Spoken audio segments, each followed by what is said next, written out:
Hello. There are times when companies grow and are successful, they build up some cash, maybe they want to buy a company, buy a competitor, buy a company in a related industry, expand that way. Fantastic opportunity. There's another stage where companies get to the point where the owner wants to step away, they want to cash out, maybe they want to retire, move on to something else, and so they want to sell the company. Buying and selling of companies together is generally called mergers and acquisitions. You either merge the companies together, which is similar to buying them, or you sell the companies. You acquire the companies. So buying and selling of companies is called M&A. There are several things that are unique about M&A compared to many other parts of business. These aren't things that most companies do on a regular basis. You might go a decade or two running a company before you get to the point of even thinking about buying another company. For most companies, most entrepreneurs, business owners, they're going to sell a company once in their lifetime, maybe a couple times. And so these aren't repeatable things. These aren't things that most business owners think about on a regular basis. I've had a securities license. I've worked for a couple different companies that were in the business of helping companies buy and sell each other. I've also worked for a company. It was a bank, publicly traded bank, and my job was to go find companies, other banks, smaller banks that we would buy. So I'd identify them, figure out if they're a good fit, how much we should pay for them, and be involved in the negotiation of that acquisition. The one deal that we successfully bought while I was with that company was a bank that was valued at $40 million. A decent sized transaction. I've seen transactions that have been successful and ones that failed for a variety of reasons. It's amazing how many deals start into discussion and never get completed. It could be the economy. There's a change in the economy. There's a change in interest rates, lending rates. There's people change their mind. Their situation changes, or maybe the negotiation just doesn't go well, or it was never going to be a fit. But there's a number of things that are really handy to know as a CEO of a company, whether you're buying or selling the company. One is valuation. Valuation can either be very simplistic of here's a multiple of something, a multiple of sales, multiple of earnings, a rule of thumb. Very simple, at some point CPA, a certain size CPA firm, might be traditionally valued at 1 times its revenue. Don't know if that's right or wrong for any particular company, not saying to use that rule, but that's an example of a rule of thumb. Another situation, kind of on the other extreme of valuation, is you have a professional, you pay thousands and thousands of dollars, who write this report, and it's very formal, and they come back and say, this is, the number or range of value for that company. In between, there's actually some possibility to have some kind of estimate of value done using some projections, looking at what a company's been earning and what the market's been doing, but it's still a fairly informal way.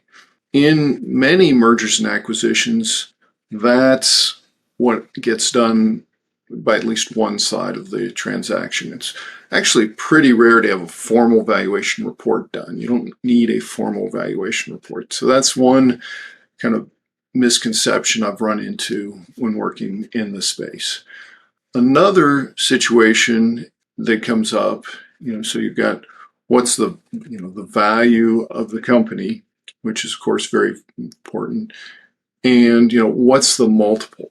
So one of the things is the multiple of earnings, and I've seen entrepreneurs say, being very proud of themselves and say, I sold my company for, let's just say, 10 times the earnings of the company. And that is a fantastic number. Let's just use some round numbers. If you're earning $1 million a year, that's your bottom line. You're taking that home, putting it in your pocket, and you sell your company for $10 million. you're either growing very, very rapidly, or that is a fantastic deal. If you get somebody walks in and writes you a check for 10 million, here's the check, stick around for 2 weeks, and after that, goodbye. You've got your cash, you can leave. That is a fantastic deal. That doesn't happen very often. Something that people who want to get 10 times their money end up getting offers that are structured in such ways maybe they get a small down payment, they get a note, a payment, like a payment where you get interest and then payment of the principal over time, like you're repaying a loan. So that you get a loan payment, and maybe you get an earnout where, well, if we earn this much, you'll get a percentage of the earnout. And put that all together, maybe over 7 years, somebody will get 10 times the earnings of the company. They'll get their 10x, their business 10x. And so that's fantastic. But that's kind of playing games, kind of magic of numbers to do that. You're not getting the 10 million up front in that case. You're getting the 10 million over 7 years. And so if you think about that, I'd much rather get a check today for 10 million than have it spread out over the next 7 years, and there's some chance that that doesn't actually happen. I've definitely seen companies, one business owner, he sold his company for, very nice chunk. I think it was a $20 million sale. And he got most of it up front. He got like 80% up front, but he got the balance in the stock of the company that bought his company. Well, it turns out that for one reason or another, that the company that acquired him didn't do so well, so he never got anything out of that other stock. So he got what cash he got and nothing out of the stock that he acquired. On the other hand, I've seen situations where a company is acquired and maybe the buyer buys half or 51% of the company, and the seller keeps the other 49%. And 3, 4, 5 years down the line, grow the company, and that 49% ends up being worth significantly more than the first sale was. So it can go either way, but there is certainly some risk in those two situations. One of the things that comes up is, what's the process? What is this? How do we do this? Well, if I want to buy a company, first thing I'm going to do is go make a list of the companies that might be relevant. Okay, I want something in this industry. I can afford companies this size. And so we make a list. And then you have someone, usually a third party, like a broker or something like that, who goes and contacts these people and say, hey, would you be potentially interested in selling the company? You have some non-disclosure agreements signed, and you say, okay, this is the name of the company, and you exchange financials and move through the process. In that situation, one of the steps that happens fairly soon after that initial exchange of information is a document called a letter of intent, or an LOI. And an LOI is typically, almost always, written as a non-binding agreement. There's sometimes people will put in some kind of binding feature or a penalty if the deal doesn't go through. Now, be careful of those if you're the seller. Well, or either side, those are not the typical situation. If you're selling your company, be very careful. Before you sign an LOI, you want to check with the people that are advising you, your accountants and your lawyers. Because once you sign an LOI, even though that's not binding, it sets a value on your company, and it really limits the ability to do financial planning and reduce your taxes. Dramatically changes your ability to do that. So talking to your accountants and lawyers before you sign that LOI, I can't tell you how important it is, and how many millions of dollars I've seen people end up paying Uncle Sam that with a little bit of planning wouldn't have to do. And so that's one kind of experience, that you don't want to have to go through. There's also some games that people play. I've seen people who make an offer let's just say you've got that company earning $1 million. They'll come in and say, we'll pay you 10 or $15 million for your company. And the buyer, buyer's giving this huge number, incredible number. And the seller gets excited and says, yes, let's do that. And they sign the LOI and they go forward and they become emotionally committed to this deal. They tell their wife, they tell a few friends, they tell their family. They've already spent a bunch of the money. This is where I'm going to go on vacation. I'm going to buy this ranch and I'm going to buy, all this stuff. And then you get further and further down the line. And then in due diligence, in the process of checking everything, the buyer's going to due diligence. They're going to check and make sure that your financials, they're going to look at your customer list, all sorts of things. They're going to check legal documents. They're going to check everything they can check, and they're going to try and find problems. And they might even make up a problem if they need to say later, oh, wait, well, this is far different than we understood. We were confused. You didn't represent things the way you thought. And now the seller's already spent all this money in their head.